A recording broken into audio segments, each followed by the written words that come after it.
నమస్తే welcome to ABN. ఇక మార్పులు చేర్పులు వైసీపీని ఇరకాటంలో పెట్టేస్తున్నాయి. టికెట్ రాని నేతలంతా పక్క చూపులు చూస్తున్న పరిస్థితి కనిపిస్తోంది. కొందరైతే అధిష్టానంపై ఆగ్రహం వ్యక్తం చేస్తున్నారు, ఇంకొందరు అలకబోరుతున్న పరిస్థితి. మరికొందరు ఏకంగా వైసీపీకి గుడ్ బై చెప్పేశారు. అధినేత వైఖరితో మనస్తాపం చెందిన పలువురు కూడా ఇదే బాటలో నడుస్తున్న పరిస్థితి. ఇక పార్టీలో చోటు చేసుకున్న అలజడుల నేపథ్యంలో కొత్త ఇన్ఛార్జీల మూడో జాబితా ప్రకటన వాయిదా వేశారా అనే అనుమానాలు కూడా వ్యక్తమవుతున్న పరిస్థితి కనిపిస్తోంది. సీఎం జగన్ అపాయింట్మెంట్ కోసం 3 రోజులు వేచి చూసిన మాజీ మంత్రి బాలినేని కావచ్చు, ఆయన దర్శనం దక్కకపోవడంతో తీవ్ర అసంతృప్తితో ఉన్న పరిస్థితి. ఇక అధిష్టానం నుంచి సూచనలు కావచ్చు, ఆంక్షలు రావడంతో ఎంపీ ఆదాల ప్రభాకర్ రెడ్డి అసంతృప్తి వ్యక్తం చేస్తున్నారు. ఇక కడపలో మేడా బ్రదర్స్ అధినేత జగన్ వైఖరిపై తీవ్రంగా మండిపడుతున్న పరిస్థితి. ఇలా పార్టీలో చేపట్టిన మార్పులు చేర్పులు వైసీపీని గందరగోళంలో పడేశాయి. దీంతో సీనియర్ నేతలు దిద్దుబాటు చర్యలు చేపట్టినా సరైన ఫలితం లేకుండా పోతోందన్న ఆందోళననైతే అధిష్టానంలో వ్యక్తమవుతున్న పరిస్థితి నిన్న చూడొచ్చు.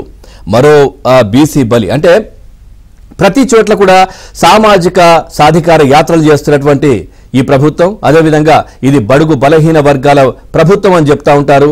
తర్వాత ఇది నా బీసీలు, నా ఎస్సీలు, నా ఎస్టీలు అంటూ కూడా ప్రతి సభలో కూడా ముఖ్యమంత్రి జగన్మోహన్ రెడ్డి చెప్తుంటారు. కానీ అలాంటి సామాజిక వర్గాలకు చెందినటువంటి రాజకీయ నేతలను అనగదొక్కుతున్న పరిస్థితి కనిపిస్తోందనే విమర్శలు కూడా చాలా వినిపిస్తా ఉన్నాయి. రాష్ట్రంలో ఎటు చూసినా కానీ అసంతృప్తులు గలం వినిపిస్తున్న పరిస్థితి. ఇంతకాలం కూడా మాకు అపాయింట్మెంట్లు కూడా ఇవ్వలేదు, తాడేపల్లి గేటును కూడా టచ్ చేసే పరిస్థితి మాకు ఉండేది కాదు, మమ్మల్ని అల్లంత దూరాల్లో నిల్చోబెట్టి మాట్లాడుతున్నటువంటి ముఖ్యమంత్రి ఇప్పుడు నేరుగా ఫోన్లు చేసి బుజ్జగింపులకు చేస్తున్నటువంటి పరిస్థితులు కనిపిస్తా ఉన్నాయి. మేము ఇంకా నమ్మము, ఈ ముఖ్యమంత్రితో పనిచేయము అంటూ కూడా ధిక్కార స్వరాలు వినిపిస్తూ ప్రతి ఒక్కరూ బయటకు వస్తున్నటువంటి పరిస్థితి కనిపిస్తోంది. పూర్తిగా విశాఖలో జరుగుతున్న సంఘటనలు కూడా చూస్తా ఉన్నాం. ఎక్కడ చూసినా కానీ ఇలాంటి అసంతృప్తులు గలం వినిపిస్తున్న పరిస్థితి. మరి మూడో జాబితా అంటూ గత 4 రోజులుగా ఊదరగొడుతున్నటువంటి ఈ వైసీపీ ప్రభుత్వం ఏదైతే ఉందో దీనికి సంబంధించి కూడా ఎక్కడ కూడా జాబితాను రిలీజ్ ఇప్పటివరకు కూడా చేయట్లేదు. ఎందుకంటే దాంట్లో చాలా కీలకమైనటువంటి నేతల పేర్లు కూడా ఉన్నట్టుగా తెలుస్తోంది. ఇక వెంటనే ఆ జాబితాను రిలీజ్ చేస్తే కనుక ఇంకా పక్క చూపులు చూస్తున్న నేతలు ఇతర పార్టీల వైపు వెళ్లడం అలాంటివి ఏమైనా జరిగే అవకాశం ఉందేమో, పూర్తిగా మొదటికే మోసం వస్తుందేమో అనే ఆలోచనలో కూడా మళ్ళీ ప్రక్షాళన చేస్తూ ఆలోచనలు చేస్తున్నటువంటి పరిస్థితి. ఇక అధికార పార్టీ వైసీపీకి సంబంధించి మూడో జాబితా ఇప్పుడు అప్పుడు అంటూ కూడా దాటవేస్తున్న పరిస్థితులు కనిపిస్తా ఉన్నాయి. సో ఇప్పటికే 1-2 జాబితాల్లో ఇన్ఛార్జీల మార్పులు చేర్పులకు సంబంధించి కూడా పూర్తిగా రాష్ట్రంలో అసంతృప్తులు వెలగక్కుతున్నటువంటి పరిస్థితులు కనిపిస్తా ఉన్నాయి. పూర్తిగా ఒక దళిత సామాజిక వర్గానికి సంబంధించిన వాళ్ళు కావచ్చు, వీళ్ళందరినీ కూడా ఇటు రాజకీయాల్లో ఇబ్బంది పెట్టే పరిస్థితి వైసీపీలో కనిపిస్తోంది. ముఖ్యమంత్రి ఈ విధమైనటువంటి వైఖరి మేము అనుకోలేదు అంటే, గతంలో కూడా మా నియోజకవర్గాల్లో అభివృద్ధి కోసం ఎక్కడా కూడా నిధులు కేటాయించలేదు, బటన్ నొక్కుతున్నామని చెప్పారు. కానీ మేము ఎక్కడా కూడా ప్రజల్లోకి వెళ్లే పరిస్థితి కనిపించలేదు, ఎక్కడ డబ్బులు పడలేదు, అభివృద్ధి లేదు. ఇప్పుడు ప్రజల్లోకి వెళ్దామంటే ఇబ్బందులు. ఇంకోవైపు ఇన్ఛార్జీల మార్పులు అంటే మమ్మల్ని తీసుకెళ్లి ఈ నియోజకవర్గం నుంచి ఇంకో నియోజకవర్గానికి వెళ్తే ఇక్కడే మాకు దిక్కు లేదు, అక్కడికి వెళ్ళి మేము ఏం చేయాలి అనే దాని మీద చాలా మంది అసంతృప్తి కూడా వెళ్లగక్కుతున్న పరిస్థితులు కనిపిస్తా ఉన్నాయి. ఒకసారి ఈ అంశాలకు సంబంధించి మనతో చర్చలో పార్టిసిపేట్ చేస్తున్నారు TDP party X-MLA Tenali Shravan Kumar గారు కూడా లైవ్ లో సిద్ధంగా ఉన్నారు. శ్రవణ్ గారు నమస్తే అండి. అట్లాగే అడ్వకేట్ జనసేన పార్టీ అధికార ప్రతినిధి గాదె వెంకటేశ్వరరావు గారు కూడా లైవ్ లో సిద్ధంగా ఉన్నారు. నమస్తే అండి. ఇటు అమరావతి బహుజన జేఏసీ కన్వీనర్ బాలకోటయ్య గారు కూడా లైన్ లో ఉన్నారు. అందరికీ నమస్తే అండి. ముందుగా వెంకటేశ్వరరావు గారితో మాట్లాడదాం. సార్, ఎట్లా చూస్తారు ఈ అంశానికి సంబంధించి, ఏం చెప్తారు? నిన్న చూశారు బడుగు బలహీన వర్గాల ప్రభుత్వం అని చెప్తా ఉంటారు. తర్వాత ఈ మూడో జాబితా రిలీజ్ అనేది ఈ తాడేపల్లి పులి కాదు, ఎప్పుడు చెప్తా ఉంటారు జగన్మోహన్ రెడ్డి సింహం సింగిల్ గా వస్తారని చెప్పేసి. మరి ఇప్పుడు నిన్న చంద్రబాబు నాయుడు గారు కూడా మాట్లాడారు, అంటే తాడేపల్లిలో ఉన్నది పిల్లి పులి కాదు అని చెప్పి. సో ఏంటి ఈ పిల్లి మొగ్గలు ఏంటి తాడేపల్లికి సంబంధించి? అంటే జాబితా రిలీజ్ చేస్తాము చెయ్యము ఈ విధంగానే నడుస్తున్న పరిస్థితులు ఎట్లా చూస్తారు వెంకటేశ్వరరావు గారు?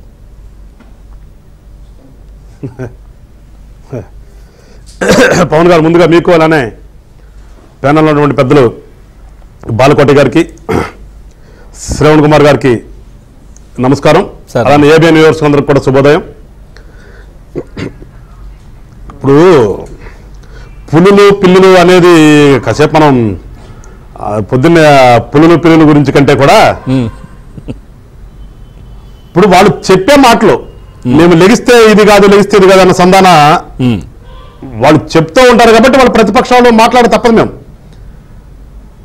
ఇప్పుడు వాళ్ళు మాట్లాడదాన్ని బట్టే ప్రతిపక్షం కూడా మాట్లాడుతుంటది. ఇప్పుడు అదేమంటారు, ఏదైనా మేము వచ్చి మీటింగ్ పెట్టంగానే మా మీటింగ్ గురించి వాళ్ళు కౌంటర్ అటాక్ చేస్తారో అట్లాగే వాళ్ళు కూడా ఖచ్చితంగా ఉంటుంది. ఇప్పుడు ఎవరిష్టం వాళ్ళది. వాళ్ళు క్యాండిడేట్ని ఇవాళ ప్రకటించుకుంటారా, రేపు ప్రకటించుకుంటారా, లేదంటే ఎలక్షన్ ముందు రోజు ప్రకటించుకుంటారా అనేది మేము అంటలేదు.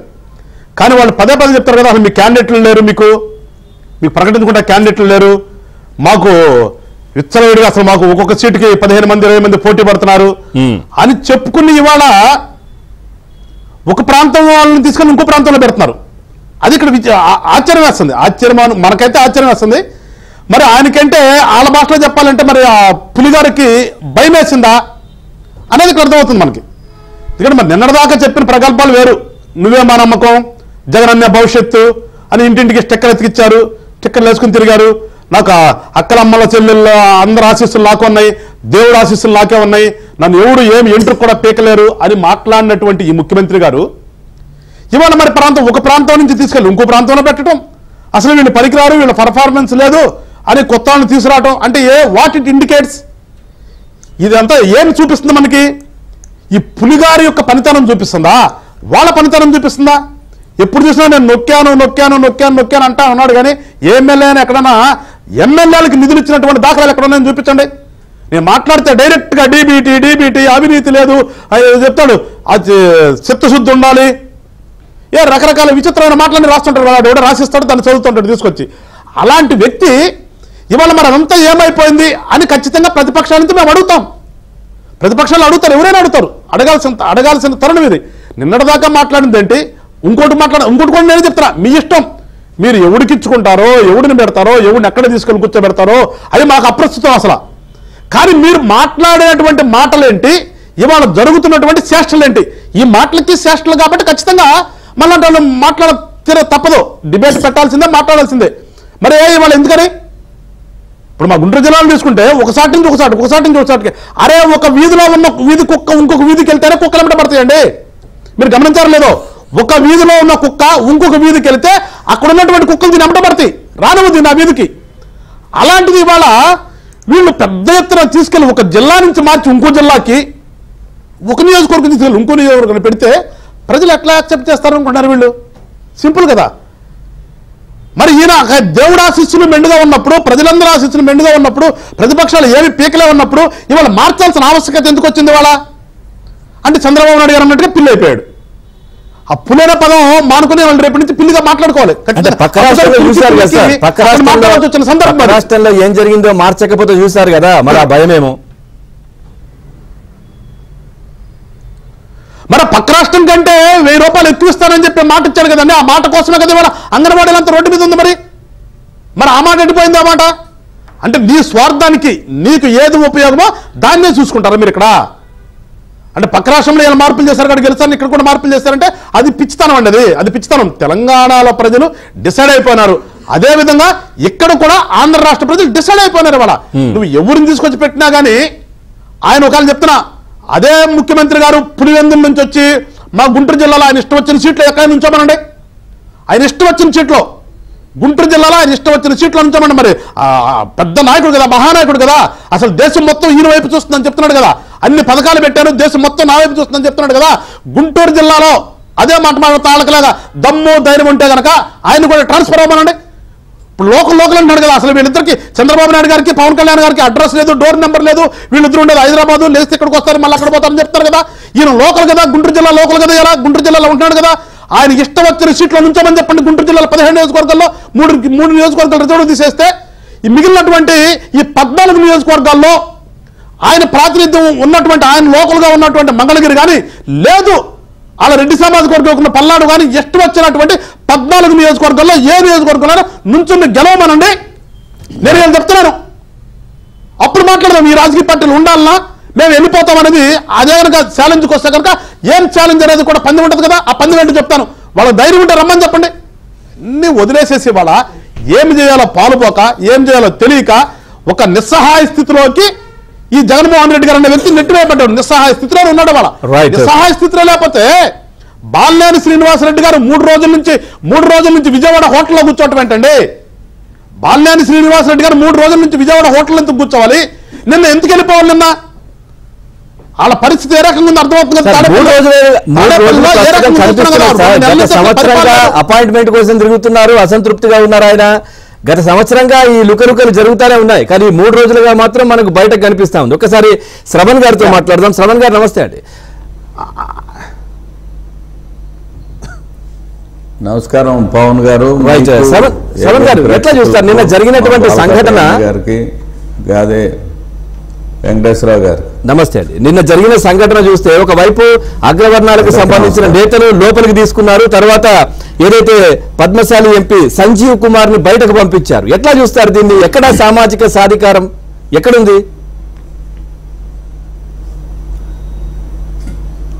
దీనికంటే ముందు నేను మీరు చెప్పిన దానికి ఒక విషయం చెప్పినాక నేను మాట్లాడతా. చెప్పండి సార్.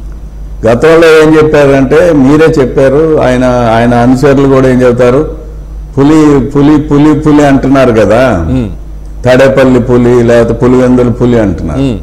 20 ఏళ్ల క్రితం ఒక అడ్వర్టైజ్మెంట్ వచ్చింది, పులిరాజుకి ఏదో వచ్చిందని.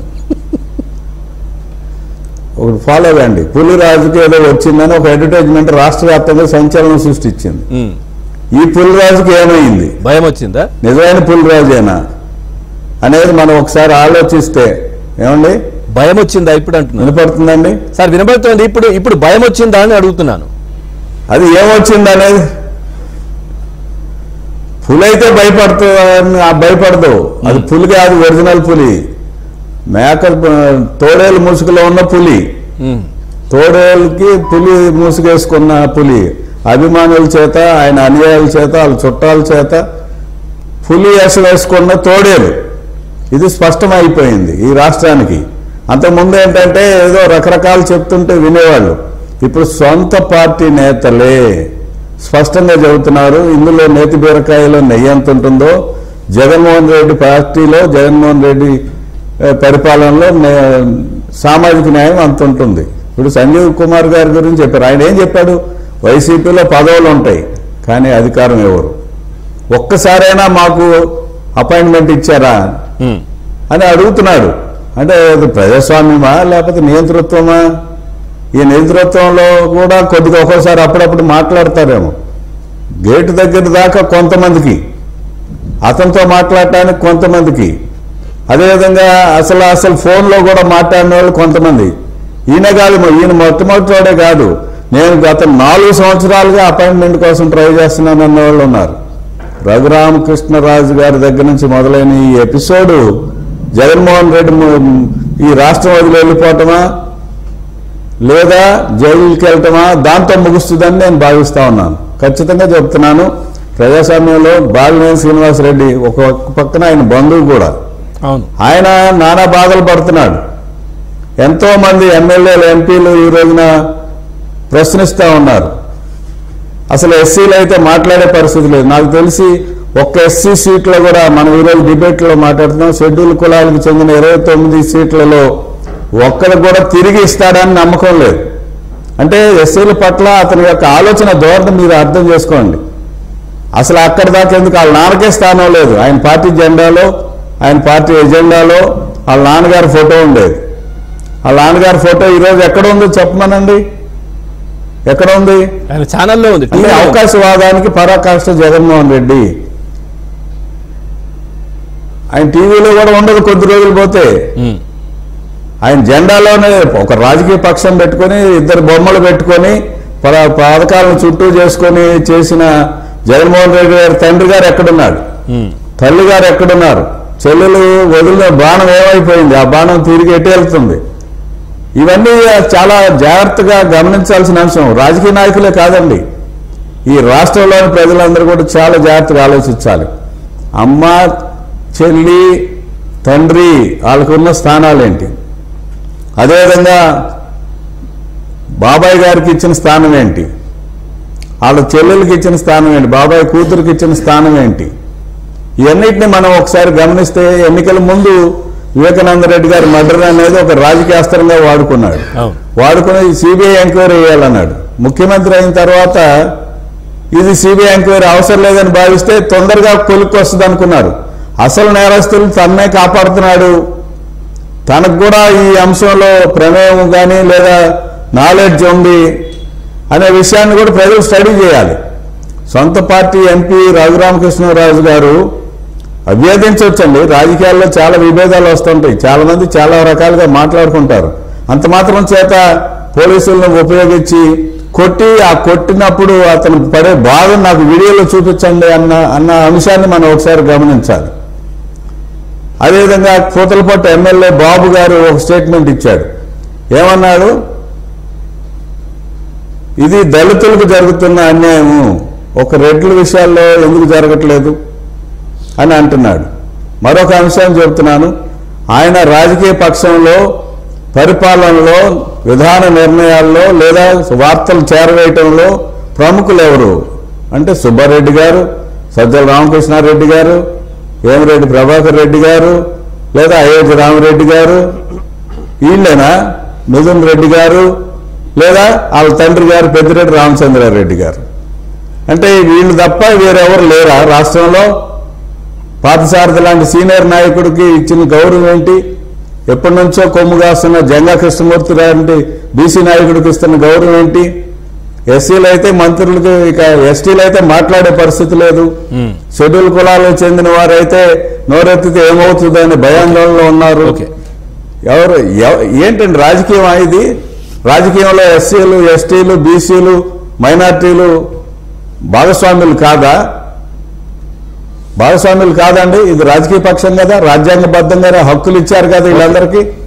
ఇటువంటి హక్కులు రాజ్యాంగబద్ధంగా ఉన్నాయి కానీ రాజకీయ పార్టీలు ఉండవా? రాష్ట్ర ప్రజలు ఆలోచించాలి ఇటువంటి అంశాల మీద. ఎందుకంటే రాజకీయ పక్షంగా మేమేమన్నా బొమ్మల అండి? షెడ్యూల్ కులాలకు చెందిన వాళ్ళు బొమ్మల ఇటు తీసి చెస్ కాయిన్ లాగా ఈ కాయిన్ అటు ఆ కాయిన్ ఇటు నడపడానికి వాళ్ళకి వ్యక్తిత్వం ఉండొద్దా? ఏది మాట్లాడితే వాళ్ళ మీద దౌర్జన్యం చేపిస్తారా?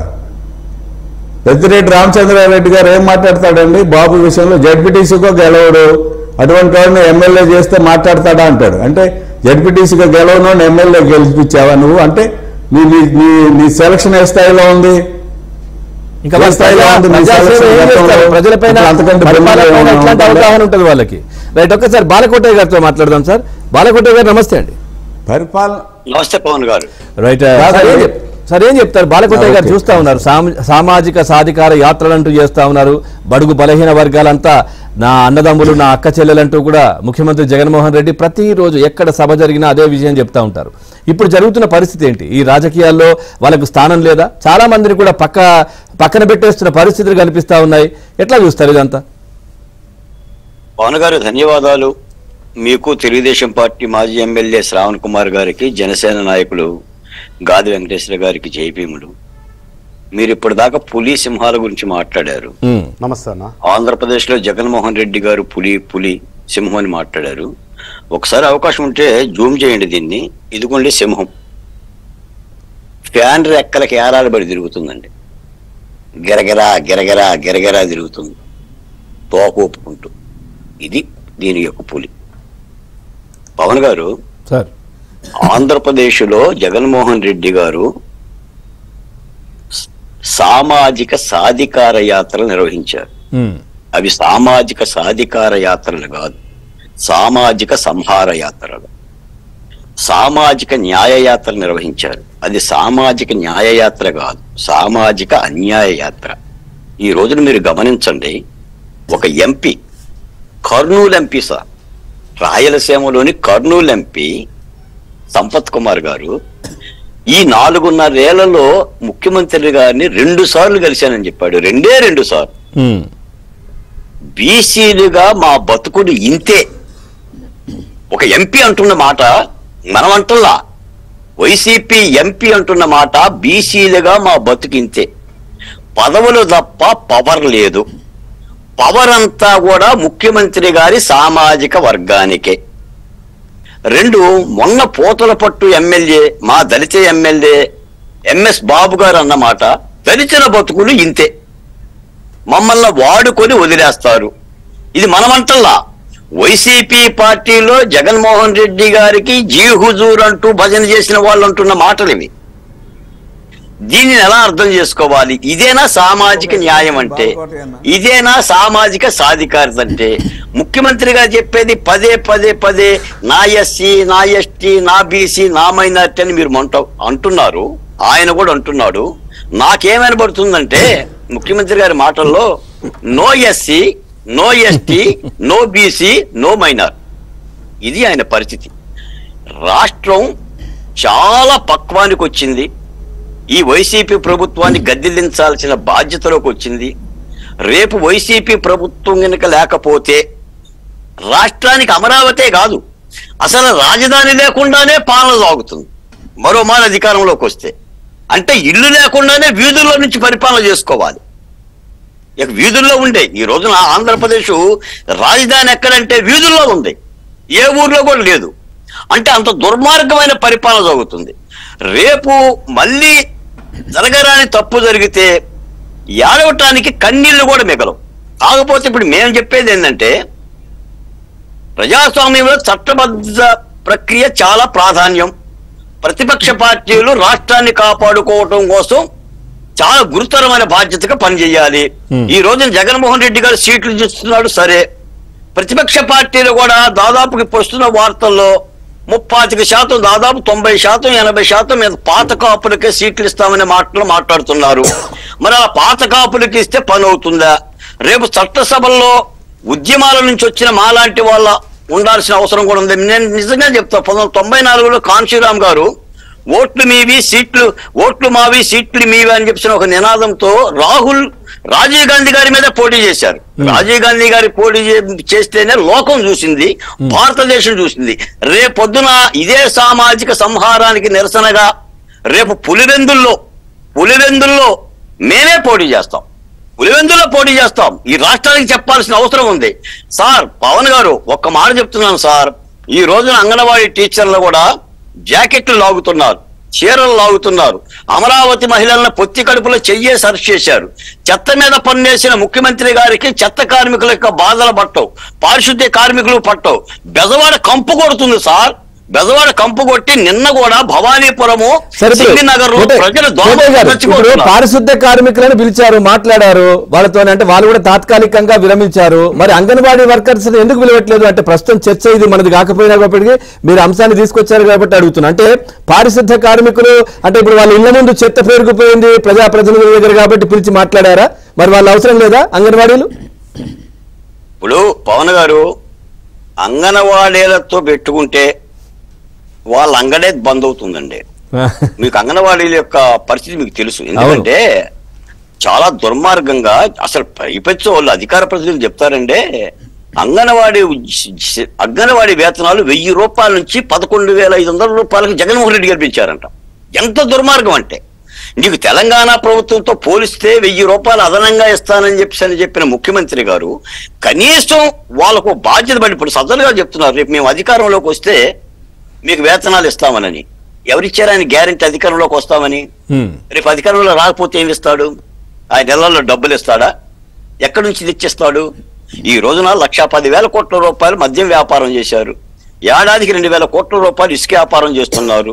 8 రకాల విద్యుత్ పన్నులతో 50,000 కోట్ల రూపాయలు పన్నుల భారం వేస్తున్నారు. పెట్రోల్ పెంచారు, డీజిల్ పెంచారు, నిత్యావసరాల ధరలు పెంచారు.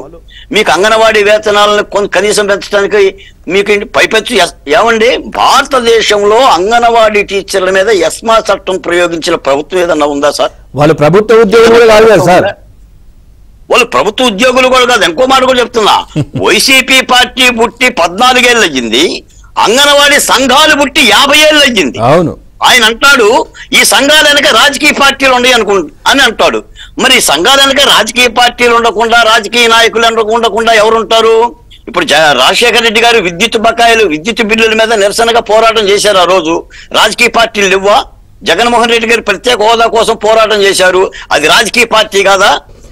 ప్రజల కోసం, ప్రజల సమస్యల పట్ల రాజకీయ పార్టీ మద్దతు పలకపోతే ఇప్పుడు ఎవరు ఏది మాట్లాడినా, ఎవరు ధర్నాలు చేసినా, ఏ వ్యక్తి ప్రభుత్వాన్ని వ్యతిరేకించినా, విమర్శించినా వాళ్ళు ఇంకో పార్టీకి సంబంధించిన వాళ్ళు ప్రతిపక్షాలకు సంబంధించిన వాళ్ళని చెప్పడం ఒకటి మనం చూస్తా ఉన్నాం.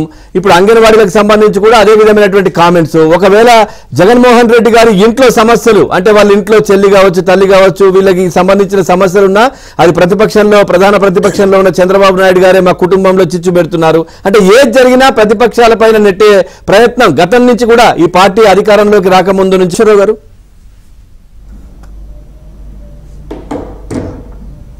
సార్ వినబడుతోందా? చెప్పండి పవన్ గారు. సార్ ఒకవైపు మనం చూస్తా ఉన్నాం ఈ విధంగా అభ్యర్థులు, ఇన్ఛార్జీలు, మార్పులు, తర్వాత అసంతృప్తులు, తర్వాత ఒక అంటే దళిత సామాజిక వర్గాలకు సంబంధించిన వాళ్లకు సీట్ల నిరాకరణ, వాళ్ళని ఎక్కడనో గుమ్మం బయట నిలబెట్టడం, ఇవన్నీ జరుగుతున్న పరిస్థితి అధికార పార్టీ వైసీపీలో. ఇంకోవైపు వాళ్ళు ఎందుకు ఇంత కాన్ఫిడెంట్ గా ఉన్నారు? ఖచ్చితంగా మేము మళ్ళీ వస్తామని గతంలో మనం చూస్తాం. ఈ రోజు పేపర్లో కూడా చాలా నిన్నటి నుంచి కూడా వస్తా ఉంది. అంటే తిరుపతి ఉప ఎన్నికల్లో కూడా వీళ్ళు చేసిన అక్రమాలు ఇప్పుడు బయటపడుతున్నాయి కదా. దాంట్లో దాదాపుగా 30,000 డూప్లికేట్ అంటే ఒక ఐడి పాస్వర్డ్ ఎన్నికల అధికారికి సంబంధించి తీసుకొని దాని నుంచి 30,000 జిరాక్స్ డూప్లికేట్ ఐడీలు క్రియేట్ చేసి ఫోటోలు మార్పింగ్ చేసి దాంట్లో మెజార్టీ తెచ్చుకొని గెలిచిన పరిస్థితి. మరి ఇప్పుడు అట్లాంటి ఆలోచనలు ఇంకా చేసి ఉండరని ఎందుకు అనుకుంటున్నారు మీరు?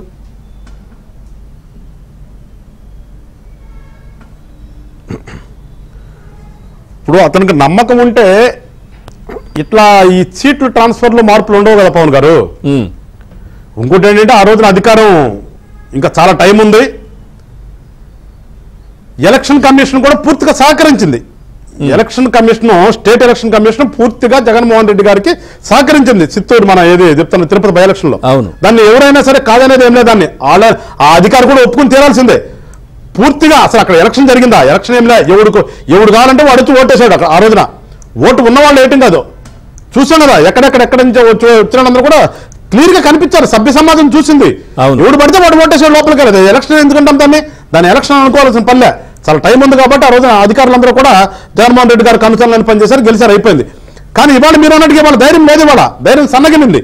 ధైర్యం సన్నగిల్లబట్టే మాట్లాడితే పేదలకి పెత్తందారులకి పోటీ అని చెప్పే ఈ పెద్ద మనిషి ఇవాళ ఎవరు పేదలు ఎవరు పెత్తందారులు చెప్పాలి కదా. మరి పేదలు ఈ వర్గం అంతా పేదలైనప్పుడు ఇవాళ మార్చాల్సిన అవసరం ఏమొచ్చా? ఆ వాళ్ళ నుంచి ఎలక్షన్ చేయొచ్చు కదా. వాళ్ళని ఉంచుకుంటే మళ్ళీ ఎందుకు దిగుమతి చేసుకుంటాడు? ఈవెన్ ఈ రిజర్వేషన్ సీటుల్లో కూడా ఇది ఏదైతే ఎస్సీ రిజర్వ్డ్ కాన్స్టిట్యూన్స్ ఉన్నాయో అక్కడ కూడా చూడండి మీరు, పోయినసారి పోటీ చేసిన వాళ్ళ దగ్గర డబ్బులు తక్కువ ఉంటే వాళ్ళని పంపించేస్తారు పక్కకి. మళ్ళా వాళ్ళలో కూడా డబ్బులు ఎక్కువగా పెట్టగలిగిన వాళ్ళని తీసుకొస్తున్నారు. ఇప్పుడు మాకుంది వేమూరు నియోజకవర్గం వచ్చేసిన ప్రకాశం జిల్లా నుంచి వచ్చారట, మా పత్తిపాడు నియోజకవర్గం విజయవాడ నుంచి వచ్చారంట. అంటే అసలు గుంటూరు జిల్లాలో ఈ మాటలు మాట్లాడి ఈ పెద్ద మనిషి చెప్పే మాట్లాడితే నా ఎస్సీ అని చెప్పే ఈ పెద్ద మనిషికి మా గుంటూరు జిల్లాలో ఆ 2 నియోజకవర్గాల్లో ఎస్సీ సామాజిక వర్గం నుంచి పోటీ చేయడానికి అభ్యర్థులు లేరు అసలు. మరి దానికి ఎవరు సిగ్గుపడాలి? ఇక్కడ ఆ వైఎస్ఆర్ పార్టీలో తిరుగుతున్నటువంటి ఈ గుంటూరు జిల్లా సోకాల్డ్ ఎస్సీ నాయకులు సిగ్గుపడతారో తల కింద కొట్టుకుంటారో వాళ్ళకే వదిలేస్తాను. ఇప్పుడు అలాంటి పరిస్థితుల్లో ఉన్నప్పుడు ఇంకా ఈయన నా ఎస్సీ పెత్తందారులు ఎట్లా మాట్లాడతాడు? వాళ్ళ మాట్లాడే అవకాశం లేదు. కేవలం ఏంటంటే ఏదో ఒక రకంగా ఎలక్షన్లో గెలవాలి, ఆ గెలిపే నాకు ప్రామాణికం తప్పితే ఎవరు ఎట్టిపోతే ఎందుకు, ఎవరు వస్తే నాకెందుకు, నాకు కావాల్సింది 100 కోట్లు 150 కోట్లు పెట్టగలనాడు కావాలి నాకు. వాళ్ళని తీసుకొచ్చి మళ్ళీ ఓట్లు కొనుక్కునే ప్రక్రియ తప్పితే ఇక్కడ అతని మీద అతని నమ్మకం పోయింది. ఆ స్టిక్కర్లు అతికించుకున్న స్టిక్కర్ వాల్యూ పోయింది. ఇవాళ వాళ్ళ మీద ఎవరి మీద నమ్మకం లేదు. జనాన్ని ఏ రకంగా మళ్ళా బలి పశువులకు కొందాము, సంతలో పశువులకు కొందామనే ఒక దృక్పథంతో ఇవాళ వైఎస్ఆర్ పార్టీ ఎలక్షన్ చేయబోతుంది. మేము అందుకే అనేది ఏంటంటే ప్రజలందరినీ కూడా మీరు ఒకసారి గమనించండి ఏం జరుగుతుందో. రాజకీయాలన్న తర్వాత సహజంగా జరిగే ప్రక్రియ కొంత ఏదో అలవాటైంది, అది కూడా దుర్మార్గం. మేము అంటుంది అదే మార్పు రావాలి, రాష్ట్ర రాజకీయాల మార్పు రావాలని కూడా మేము అదే కోరుకుంటుంది. అసలు ఓటుకు డబ్బులు ఇచ్చి కొనుక్కునేవాడు ఎట్లా సేవ చేస్తాడు? ఒకసారి ప్రజలు గమనించాలి కదా. రాజకీయం అంటే సేవ చేయడానికంటే నేను వచ్చి పక్షపాతం లేకుండా నాకు ఉన్నటువంటి నా పవర్ అంటే చూసుకుని నాకున్నటువంటి శక్తి మేరకు సేవ చేయాలి. కానీ ఇక్కడ ఏంటి వాళ్ళ సేవ అంటే ఓటును కొనుక్కోవటం సేవ అయిపోయింది. ఓటును కొనుక్కున్నటువంటి వ్యక్తి మీకు ఎట్లా సేవ చేస్తాడు? రేపు ఇవాళ 10 కోట్ల 20 కోట్ల 30 కోట్ల కాన్స్టిట్యూన్సీ ఖర్చు పెడితే మళ్ళీ దాన్ని డబల్ ఏ రకంగా సంపాదించుకుని ఆలోచన చేస్తాడు తప్పితే ఎందుకు సేవ చేస్తాడు, ఏ రకంగా సేవ చేస్తాడు? సేవ చేయడు. అందుకనే రాష్ట్ర ప్రజలంతా మేము కోరుకుంటుంది మళ్ళీ ఇప్పుడు 40 నుంచి 50 కోట్లు డిపాజిట్ చేసి ఆ డబ్బులంతా రాబట్టాలి కదా మళ్ళీ. అవి కూడా అదే నేను చెప్తుందండి, ప్రజలు గమనించాలి. ఇవాళ ఈ జగన్మోహన్ రెడ్డి అనే వ్యక్తి నేను పెద్ద ఎత్తున సంక్షేమం చేశాను, నేను కొన్ని లక్షల కోట్ల నా అక్రమ శల్యంలో పంచిపెట్టాను, నేనేదో నాడు నేడు కింద స్కూళ్ళన్నిటికీ రంగులేశాను, నేను పెద్ద ఎత్తున అభివృద్ధి చేశానని చెప్తున్నాడు కదా మాటలు. చెప్పినప్పుడు వ్యక్తి ఇవాళ ఎందుకు మళ్ళా 100 కోట్లు ఎవరు ఖర్చు పెడతారో వాళ్ళ కోసం ఎందుకు చూస్తున్నాడు? సిట్టింగ్ ఎమ్మెల్యేలకి సీటు ఇవ్వలేని పరిస్థితిలో అంత దుర్మార్గంగా వాళ్ళ పార్టీ అందుకుంది. అందుకని నేను చెప్తుంది, ఆ పార్టీలో ఉన్నటువంటి దళిత సోదరులు కూడా గమనించాలి ఒకసారి. అసలు ఒక జిల్లాలో ఆ పార్టీ తరఫున పోటీ చేసే దళిత సోదరుడు లేడా? సిగ్గుపడాలి కదా ఇవాళ. ఇప్పటిదాకా మా జగన్ తిరుగుతున్నటువంటి వీళ్ళందరూ కూడా సిగ్గు తెచ్చుకోవాలి కదా, అది నేను చెప్తుంది. అందుకని ప్రజలను మళ్ళా చెప్తున్నాం, జనసేన పార్టీ నుంచి ప్రజలను కోరేది ఒకటే, రేపు రానున్నటువంటి ఎలక్షన్లో ఈ రాష్ట్రం యొక్క దిశని మార్చే ఎలక్షన్స్. ఇప్పటికే నాశనం అయిపోయింది ఆంధ్ర రాష్ట్రం. ఏ రకంగా ఉందో మీకు తెలిసి ఇవాళ. ఎందుకంటే ఇవాళ ప్రజెంట్ చూస్తే మన కరెంట్ అఫైర్ చూసినా కానీ ఏ రోడ్డు మీద చెత్త ఆ రోడ్డు మీద నిండిపోయింది. ఇవాళ బయటకు వచ్చే పరిస్థితి లేదు. ఒక పక్కన అంగన్వాడీలు, ఒక పక్కన ఆయా వర్కర్లు, ఒక పక్కన ఆశా వర్కర్లు, ఒక పక్కన సర్వశిక్షణ అభియాన్ ఎంప్లాయీస్.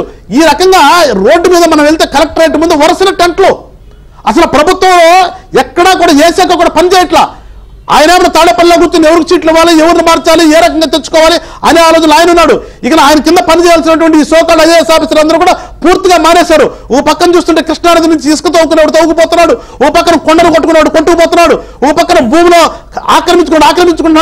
ఆక్రమించుకోవడం కోసం తెచ్చిన చట్టమే ఈ 27 యాక్ట్ 27 మనం చూసాం. Land titling act. ఏంటంటే ల్యాండ్ టైటిలింగ్ యాక్ట్ చూసాం. అది ఎవడన్నా బుద్ధున్నవాడు చదువుకున్న ఐఏఎస్ ఆఫీసర్ అలాంటి చట్టాన్ని చేస్తాడా? ఈ రకంగా ఆంధ్ర రాష్ట్రాన్ని ఏ రకంగా దోసుకోవాలో అనే ఒక ప్రయత్నం జరుగుతూ ఉంది. ఇప్పటికే దోసుకున్నారు, ఇష్టం వచ్చినట్టుగా అన్ని సార్లు ఆక్రమించుకున్నారు. మళ్ళా అఫీషియల్ గా ఏ రకంగా ఆక్రమించుకోవాలని తెచ్చిన చట్టమే ఈ యాక్ట్ 27 ఆఫ్ 2022 అనేది. అందుకని ఒకసారి ప్రజలందరూ కూడా ఒకసారి గమనించండి, కళ్ళు తెరవండి. ఇది మన రాష్ట్రం, మన ప్రాంతం.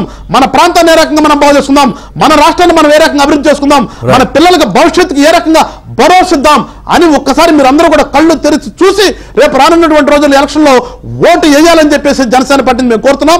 ఇక మనం జగన్మోహన్ రెడ్డి గారి గురించి, వాళ్ళ పార్టీ గురించి పదే చర్చ కూడా అనవసరం అండి. వాళ్ళు అయిపోయింది. దుకాణం సర్దుకునే పరిస్థితిలో ఉన్నారు. ఇవాళ ఆ దుకాణం సర్దుకునే పరిస్థితిలో ఉన్నారు కాబట్టి ఆయన మాట్లాడినటువంటి మాటలన్నీ కూడా ఎటుపోయినా తెలియదు.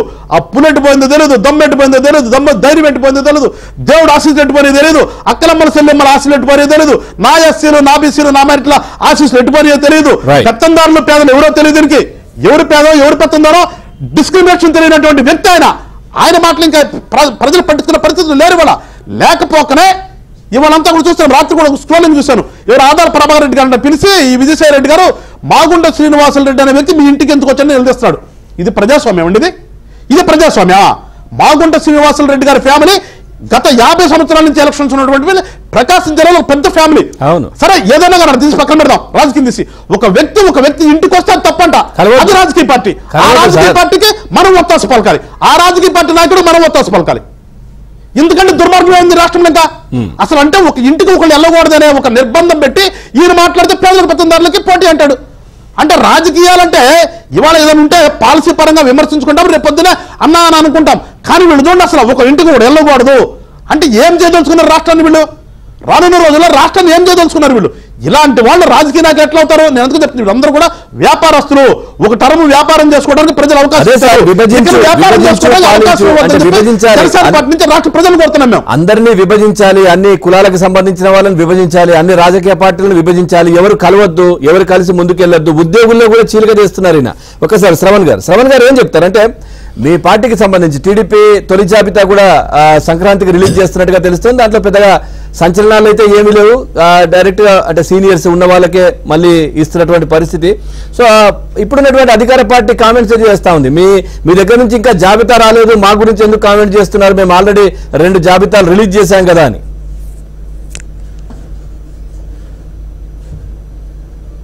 మంచిదే, అది ఆలోచన చేద్దాం. కానీ తర్వాత నా ఎస్సీలు, నా ఎస్టీలు, నా బీసీలు వాటి గురించి 2 చర్చించాలి రాష్ట్ర వ్యాప్తంగా. ఎందుకంటే ఈ అధికార పక్షం యొక్క అహంకారాన్ని మనం ఒకసారి చర్చించుకున్న తర్వాత నేను చెప్తాను ఆ విషయాలు.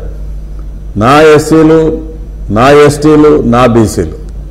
నా ఎస్సీలు అంటే డిప్యూటీ సీఎం నారాయణ స్వామి గారు, పేర్లు చెప్పనులే కానీ ఎందుకు బాగోదు. ఆయన ఇచ్చిన స్టేట్మెంట్స్ గత 4 సంవత్సరాలుగా స్టేట్మెంట్స్ గమనిస్తే అధికారం అంతా మా చేతుల్లో లేదు, మేము చేయటానికి ఏముంది, అధికారం అంతా పరిపాలించేదంతా రెడ్లే, ఆయనే స్టేట్మెంట్ ఇచ్చాడు.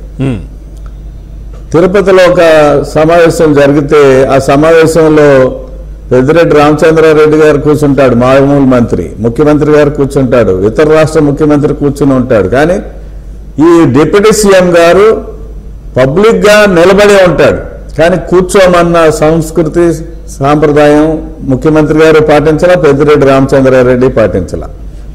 ఇంకా రెండవది ఇంకొక ఉప ముఖ్యమంత్రి ప్రస్తుతం లేరు, ఆమె ఎస్టీ సామాజిక వర్గానికి చెందినవారు. ఆమె ఇంట్లోకి వెళ్ళటానికి సెక్యూరిటీ వాళ్ళు అడ్డుపెట్టి మీరు రావడానికి వీల్లేదు, లేకపోతే మేము వెనక్కి పంపించాల్సి వస్తుంది, మీరు మర్యాదగా వెళ్ళిపోండి అన్నారు. మూడవ సామాజిక వర్గం బీసీలు, నా బీసీలు కదా. అక్కడ మంత్రి గారు, ఇప్పుడు ప్రజెంట్ మంత్రి గారు, ఆయన ఎలా మంత్రి పదవి వచ్చిందో చెప్పుకున్నాడు. ఈ మంత్రి పదవి రావడానికి సుబ్బారెడ్డి గారి కారణమని పబ్లిక్ మీటింగ్ లో మోకాళ్ళ మీద నమస్కారం పెట్టాడు. ఆయనకి సిగ్గు లేదు. కానీ ఆ సామాజిక వర్గం తిరుగుబాటు చేశారు. నువ్వెవరురా, మా యొక్క ఆత్మగౌరవాన్ని తాకట్టు పెట్టడానికి పబ్లిక్ మీటింగ్ లో నీకు ఏదైనా మంత్రి పదవి ఇచ్చుంటే నువ్వు 4 గోళ్ల మధ్య నీ కర్మ, నువ్వు కాళ్ళు పట్టుకుంటావు, వేళ్ళు పట్టుకుంటావు, ఏం చేస్తావు నీ ఇష్టం. కానీ నువ్వు మా సామాజిక వర్గం యొక్క ఆత్మగౌరవాన్ని అతని ముందు తాకట్టు పెట్టే హక్కు పబ్లిక్ గా నీకు ఎవడిచ్చాడని, అవన్నీ విజువల్స్ ఉన్నాయి, వాస్తవాలు ఇవన్నీ. ఇది వీళ్ళకి సామాజిక సాధికార యాత్ర చేయటానికి హక్కు ఉందా, ఇది మనం గమనించాలి. ఈ అంశాల మీద ప్రత్యేకంగా చర్చించుకోవాలి. ఎస్సీలు, ఎస్టీలు, బీసీలకి రాజ్యాంగం ఇచ్చింది, కానీ రాజ్యాధికారంలో భాగస్వామ్యం ఇచ్చింది. కానీ ఒక రాజకీయ పక్షంగా ఉన్న వైసీపీ అవమానకరంగా వాళ్ళ ప్రజాప్రతినిధుల్ని అవమానకరంగా చూస్తున్న సంఘటనల్ని ఈ రాష్ట్రం యావత్తు గమనించాల్సిన ఆవశ్యకత ఉందండి. నేను ప్రత్యేకంగా చెబుతున్నాను. ఇంకా రాజకీయ పక్షం నా ఇష్టం అంటే నీ ఇష్టం కాదు. ఎందుకు కాదంటున్నావంటే నువ్వు రాజ్యాంగబద్ధంగా నడుచుకోవాలి. నువ్వు శాశ్వత అధ్యక్షుడిగా నియామకం చేసుకుని నీ తల్లిగారిని తప్పించేసి శాశ్వత అధ్యక్షుడిగా నియామకం చేసుకుని ఎలక్షన్ కమిషన్ ఆఫ్ ఇండియాకి పంపిస్తే శాశ్వత అధ్యక్షులు ఉండరమ్మా, నువ్వు మార్చుకో చట్టాన్ని, నీ రాజ్యాంగాన్ని మార్చుకో అని ఎలక్షన్ కమిషన్ ఆఫ్ ఇండియా చెప్పింది. ఇక ఎన్నికల కమిషన్ ఆఫ్ గురించి మనం అక్రమాల గురించి మనం మాట్లాడదాం. ఇటీవల ఒక 100 కోట్లు పెడతానని ఒక మంత్రిని గుంటూరు వెస్ట్ నియోజకవర్గానికి వచ్చారు, విడుదలయ్యారు. ఎక్కడ? చిలకలూరుపేటలో విడుదలయ్యి గుంటూరుకి రంగప్రవేశం చేశారు. ఆమె గారు ప్రతి ఒక్క ఓటర్కి నూతన సంవత్సర శుభాకాంక్షలు చెప్పారు. అంటే అధికార యంత్రాంగం ఎన్ని రకాలుగా వ్యవహారాలు నడుపుతున్నారో ఒకసారి చూడాలి. ఎక్కడి నుంచి వచ్చింది ఆవిడకి ఆ డేటా ఎక్కడి నుంచి వచ్చింది? తిరుపతి ఎన్నికల్లో మాల్ ప్రాక్టీసెస్ అన్నింటినీ ఇప్పుడు మనం చర్చించాం. ఎవరు పడితే వాళ్ళకి దొంగ ఓటర్ ఐడీలు సృష్టించుకొని ఎక్కడెక్కడో పొంగనూరు నుంచి, మదనపల్లి నుంచి, తంబలపల్లి నుంచి వాళ్ళందరినీ తీసుకొచ్చి తిరుపతి బై ఎలక్షన్లో ఓట్లు ఇచ్చారు. ఎవరు పోటీ చేయని బద్వేలు ఎన్నికల్లో కూడా ఇటువంటి దొంగ ఓట్లు సృష్టించారు. ఎమ్మెల్సీ ఎన్నికల్లో mutton shop care of address గా ఓ 15-16 ఒక్కొక్క చోట 30 ఓట్లు 15కి మించి లెక్కకు మించి ఓట్లు సృష్టించారు. 8వ తరగతి పాస్ అవున్నవాడిని కూడా గ్రాడ్యుయేట్ ఓటర్లుగా నమోదు చేయించారు. ఇటువంటి అధికార యంత్రాంగం ఉన్నప్పుడు ఎటువంటి పరిస్థితులు ఎన్నికలు స్వేచ్ఛగా కానీ ప్రజాస్వామ్యబద్ధంగానే జరగవు. అందుకనే ఎన్నికల కమిషన్ చాలా సీరియస్ గా వ్యవహారం చేయాల్సిన అవసరం. ఇటీవల ఇప్పుడు న్యూ ఇయర్ గ్రీటింగ్స్ ఎక్కడ ప్రతి ఓటర్కి ఎలా వస్తాయండి? ఇప్పుడు నా నెంబరు ఆవిడకి ఎట్లా తెలుస్తుంది? ఆవిడ కార్యాలయానికి ఎట్లా తెలుస్తుంది? ఆ విషయం మీద కంప్లైంట్ ఇస్తున్నాం. కానీ కొంతమంది అధికారులు, అప్పుడు ఎన్నికల కమిషన్ కు సంబంధించినంత వరకు ఇది గోపాలకృష్ణ ద్వివేది అని ఉండేవాడు. అతని ఇష్టం వచ్చినట్టుగా చేసుకున్నాడు. అతను సహాయం జరిగింది. శ్రవణ్ గారు అప్పుడు ఎలాంటి కసరత్తు లేకుండా పాల్పడ్డారు. శ్రవణ్ గారు అప్పుడు ఎలాంటి కసరత్తు లేకుండానే గెలిచిన కొద్ది రోజుల్లోనే అంత అక్రమాలకు పాల్పడ్డారు తిరుపతి బై ఎలక్షన్ లో. ఇప్పుడు వాళ్ళు వాలంటీర్ల ద్వారా ప్రతి ఇంట్లో ఉన్నటువంటి వాళ్ళ మెయిల్ ఐడీలు కావచ్చు, ఫోన్ నంబర్లు కావచ్చు, వాళ్ళకి సంబంధించిన వ్యక్తిగత వివరాలు కావచ్చు, ఈ విధంగా పూర్తిగా సమాచారం తీసుకున్నారు కదా. ఇంకా ఎట్లాంటి ప్లాన్లు చేస్తున్నారు? దానిపైన దృష్టి పెట్టారా?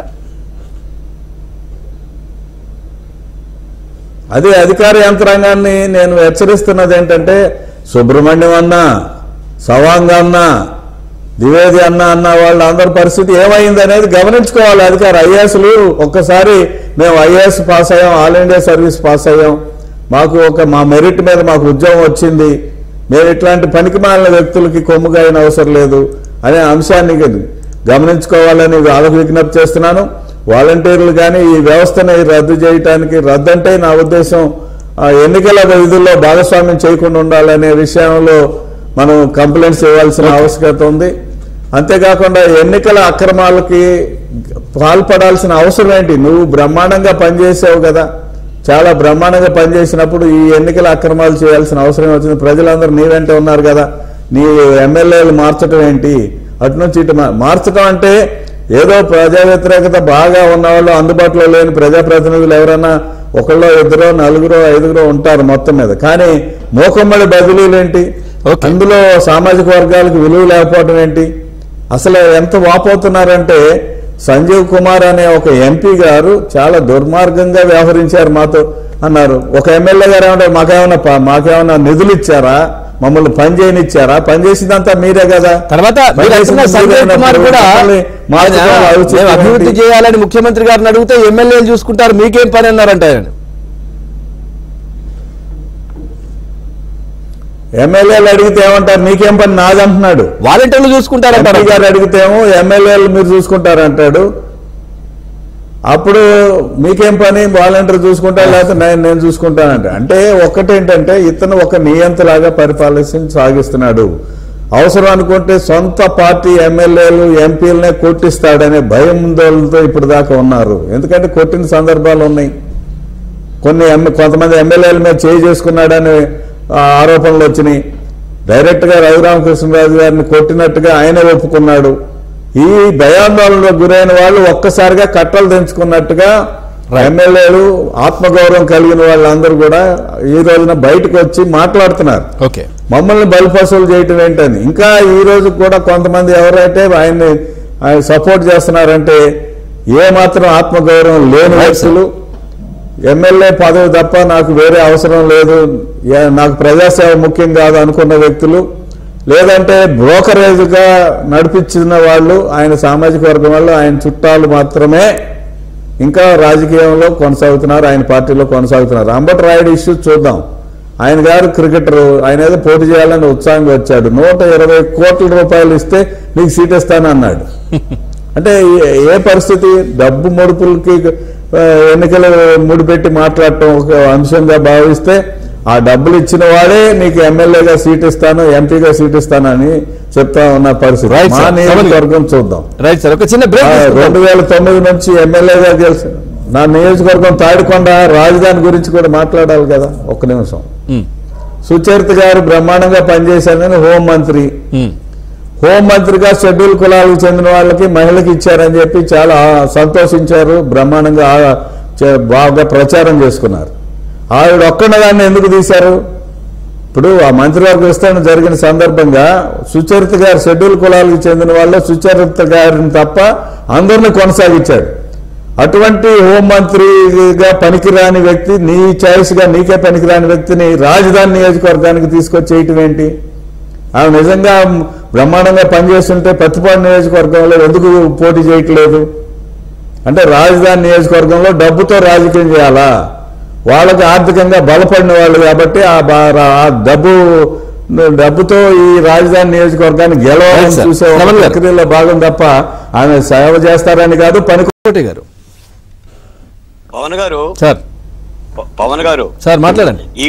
ఈ డిబేట్ లో తెలుగుదేశం పార్టీ నాయకులుగా శ్రావణ గారు, జనసేన నాయకులుగా వెంకటేశ్వరరావు గారు, మీరు ఉన్నారు. మీ ముగ్గురు ద్వారా రాష్ట్ర ప్రజలకి తెలుగుదేశం పార్టీ జాతీయ అధ్యక్షుడు చంద్రబాబు నాయుడు గారికి, పవన్ కళ్యాణ్ గారికి, భారతీయ జనతా పార్టీకి, కాంగ్రెస్ పార్టీకి ఎక్సెప్ట్ వైసీపీ తప్ప అన్ని రాజకీయ పార్టీ ముఖ్య నాయకులకి ఒక ప్రమాదాన్ని నేను చెప్తున్నా. ఈ రోజున ఆంధ్రప్రదేశ్ లో 36 అసెంబ్లీ నియోజకవర్గాలు ఉన్నాయి, 29 ఎస్సీ 7 ఎస్టీ నియోజకవర్గాలు. ఈ అభ్యర్థులు రేపొద్దున 100 రోజుల్లో నామినేషన్ల దాఖలు చేయాలంటే తప్పనిసరిగా వాళ్ళ కుల ధృవీకరణ పత్రాలు అక్కడ నమోదు చెయ్యాలి, ఎన్నికల అఫిడవిట్ లో ఇవ్వాలి. ఇదిగోండి చూడండి, ఆ కుల ధృవీకరణ పత్రాల్లో నవరత్నాలతో కూడిన లోగో వేసేసాడు ముఖ్యమంత్రి గారు. ఈ నవరత్నాలు ఆయన ఫోటోతో పాటు ఇదిగోండి మధ్యలో కూడా ఉంది. అంటే ఒక రాజకీయ పార్టీ ఈ విధంగా నవరత్నాల లోగో, ఒక రాజకీయ ఎజెండా ఇది. ఈ ఎజెండాతో కుల ధృవీకరణ పత్రాలు సమర్పించాలంటే ఆ రాజకీయ పార్టీల పరిస్థితి ఏమిటి? ఇప్పుడు ఎవరిని మోసుకుపోవాలి? ఇప్పుడు ఎస్సీ ఎస్టీలకు సంబంధించి రాజ్యాంగపరమైన హక్కులు అంబేద్కర్ గారు ఇచ్చిన ఒక రిజర్వేషన్ హక్కు. మమ్మల్ని ఎస్టీలుగా ఎలా గుర్తిస్తారు? కుల ధృవీకరణ పత్రాలతో గుర్తిస్తారు. మరి మా బతుకుల మీద కూడా రాజకీయ ముద్ర ఇస్తున్నామంటే, పవన్ గారు మీకు ఎన్నికలు జరుగుతున్నప్పుడు జాతీయ నాయకులకి రాష్ట్ర నాయకులకి ముసుగులు ధరిస్తారు. ఎన్టీ రామారావు గారి బొమ్మ అయినా, రాజీవ్ గాంధీ గారి బొమ్మ అయినా, ఇందిరాగాంధీ బొమ్మ అయినా, వైఎస్ రాజశేఖర రెడ్డి గారి బొమ్మ అయినా, ఆఖరికి మహాత్మా గాంధీ బొమ్మ కూడా ముసుగులు తగిలిస్తారు. ఎందుకంటే ఈ ప్రభావితం చూపిస్తుందని ఎన్నికల్లో ఓటర్ల మీద ప్రభావితం చూపించి ఆ బొమ్మలో ఓట్లేస్తారని. మరి ఇప్పుడు ఇది ప్రభావితం చూపించదా? దీని మీద ఏం చర్యలు తీసుకుంటున్నారు తెలుగుదేశం పార్టీ? నిన్న నేను రవిప్రసాద్ గారు, ఉమేష్ చంద్ర గారితో గౌరవ న్యాయస్థానం దృష్టికి ఈ విషయాన్ని ప్రజావాజ్యం కింద తీసుకెళ్లాం. తప్పనిసరిగా నోటీసులు ఇష్యూ చేశారు. ఇది ఎంత ఆత్మహత్యా సదృశ్యం! ఇది డాక్టర్ బిఆర్ అంబేద్కర్ గారే వేసుకోలేదు. మా కుల ధృవీకరణ పత్రాల మీద అంబేద్కర్ గారి ఫోటో వేసుకోలేదు, ఏ దేశ ప్రధాని ఫోటో వేసుకోలేదు, ఏ రాష్ట్రపతి ఫోటో వేసుకోలేదు, రాజశేఖర రెడ్డి గారు వేసుకోలేదు, చంద్రబాబు నాయుడు గారు వేసుకోలేదు, 16 మంది ముఖ్యమంత్రులు వేసుకోలేదు. మీ రాజకీయ లోగో వేస్తారా? మీ ఎన్నికల పత్రాన్ని మా కుల ధృవీకరణ పత్రం ఎస్సీ ఎస్టీలు మోసి రేపు నామినేషన్ పత్రాలు దీన్ని దాఖలు చేయాలంటే పరిస్థితి ఏంటి? దీన్ని ఎలా యాక్సెప్ట్ చేస్తుంది ఎన్నికల కమిషన్? అడుగుదాం. మీరు అడిగిన ప్రశ్న వెంకటేశ్వరరావు గారు ఏం చెప్తారు? దీనికి సంబంధించి ఏం చెప్తారు మీరు ఫైనల్ గా? బాలకోట గారు లేవనెత్తిన సమస్య మేము ఎప్పటి నుంచో దాన్ని ఆల్రెడీ లేవనెత్తామండి. అది ఒక్క ఈ కుల ధృవీకరణ పత్రమే కదా, అసలు మున్సిపాలిటీకి పోయి మనం డెత్ సర్టిఫికెట్ అయినా కానీ దాని మీద ఉంటుంది, బర్త్ సర్టిఫికెట్ మీద ఉంటుంది. అసలు ఆయన ఇచ్చే ఏ సర్టిఫికెట్ మీద, ఎందుకంటే చూసాం కదా రాయి మీద అతని పేరే రాయి మీద వేసుకున్నా పాస్బుక్ల మీద అసలు ఏది మాకు ఏది అడ్డం కాదు ఈ రాష్ట్రంలో అన్నట్టుగా ఎక్కడ చూసినా గానీ ముఖ్యమంత్రి గారు ఫోటో ఉండాలన్నది కాన్సెప్ట్ పెట్టారు. అది పూర్తిగా రాజ్యాంగ విరుద్ధం. అది పూర్తిగా రాజ్యాంగ విరుద్ధం. అది ఖచ్చితంగా బాలకోట గారు ఆల్రెడీ పిల్లేశారని చెప్తున్నారు. అవసరమైతే మేము కూడా దాంట్లో యాడ్ అవుతాము. మేము కూడా యాడ్ అవుతాం దాంట్లో. ఖచ్చితంగా అది పూర్తిగా ఇల్లీగల్, అది రాజ్యాంగ విరుద్ధం.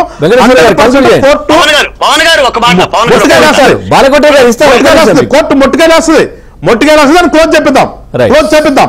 శ్రవణ్ గారు కంక్లూడ్ చేయండి. మీరు కూడా బాలకోట గారు ఇస్తారు. ఒక్క నిమిషం శ్రవణ్ గారు కంక్లూడ్ చేయండి. బాలకోట గారు లేవనెత్తిన అంశం మీద అనేక సార్లు మేము మా పార్టీ తరఫున విషయాలు వేసాం. కానీ క్యాస్ట్ సర్టిఫికేట్ ఇష్యూ మీద మేము దాని మీద ఇంకా ఏం చర్య తీసుకోలేదు. అభినందిస్తున్నాను బాలకోట గారిని. రాజకీయంగా ఇది చాలా దుర్మార్గమైన చర్య. ఎందుకంటే పట్టదారు పాస్ పుస్తకం మీద వేసుకుంటున్నాడు, సర్వే రాళ్ల మీద వేసుకుంటున్నాడు, మరుగుదొడ్ల మీద వేసుకుంటున్నాడు. ఏమైనా వేసుకోవచ్చు, కానీ నిజంగానే కుల ధృవీకరణ పత్రం మీద లేదంటే మనుషులకు అవసరమైన ఇంపార్టెంట్ డాక్యుమెంట్స్ అన్నిటి మీద అతను బొమ్మ వేసుకుని ఆనందపడుతున్నాడు. అది ఎక్కువ కాలం కొనసాగదని తెలియజేస్తుంది. రైట్. బాలకోట గారు ఫైనల్ గా ఇప్పుడు పవన్ గారు మరుగుదొడ్డి మీద బొమ్మ వేసుకోవచ్చు, మరుగుదొడ్డి బయట వేసుకోవచ్చు, మరుగుదొడ్డి లోపల వేసుకోవచ్చు, సమాధుల మీద వేసుకోవచ్చు, గోడలకు వేసుకోవచ్చు, సున్నాలు కొట్టుకోవచ్చు, ముఖాలకు వేసుకోవచ్చు. రేపొద్దున మా నామినేషన్ పత్రాల్లో మేము దాఖలు చేయాల్సిన అంశం ఆయా రాజకీయ పార్టీలు. ఇది లేకపోకుండా నామినేషన్ పత్రం ధృవీకరణ కాదు. ఇప్పుడు శ్రావణ్ కుమార్ గారు నామినేషన్ పత్రంలో ఇది ఉంటుంది. వెంకటేశ్వర గారి నామినేషన్ పత్రంలో ఉండాల్సిన అవసరం లేదు. కేవలం ఎస్సీ ఎస్టీలమే. అంటే వాళ్ళ రాజకీయ ఎజెండాని ఈ రాజకీయ పార్టీలు మొయ్యాలి. ఇది చాలా ప్రమాదకరం. ఇది శాంతి భద్రతకు దారితీస్తుంది. ఇది టీడీపీ పార్టీ నుంచి ఉండి జగన్మోహన్ రెడ్డి గారు లోగో ప్రింట్ అయినటువంటి పేపర్ తీసుకెళ్లి ఇవ్వాలి. ఎలా ఇస్తాడు? ఎలా ఇవ్వగలుగుతాడు? అది ఎంత ఆత్మగౌరవానికి సంబంధించిన అంశం. ఈ రోజున సర్పంచులు, జడ్పీటీసీలు, కార్పొరేషన్ చైర్మన్లు, ఆల్ ప్రజాప్రతినిధులు ఈ రోజున కుల ధృవీకరణ పత్రాలు సమర్పించాలా? రేపు పొద్దున ముఖ్యమంత్రి గారు దిగిపోతే ఎవరు పుట్టోలు వేసుకుంటారు? వాళ్ళ పిల్లల పుట్టోలు, వాళ్ళ ఎమ్మెల్యేల పుట్టోలు, ఎంపీల పుట్టోలు, భార్యల పుట్టోలు వేసుకున్నా కూడా భారత రాజ్యాంగం యాక్సెప్ట్ చేయాలా? ఇది చాలా సీరియస్ అంశం. దీన్ని ప్రశ్నించాలి. అందరూ ప్రజావాజ్యం కింద న్యాయస్థానాన్ని ఆశ్రయించాల్సిన అవసరం ఉందని మాత్రం ఈ సందర్భంగా తెలియజేస్తుంది. Right. Thank you very much Balakota garu. Thank you very much Venkateswararao garu. మీరు ఆశ్రయించారు, మీతో పాటు మేము జాయిన్ అవుతాం. మీకు అభినందనలు తెలియజేస్తాం.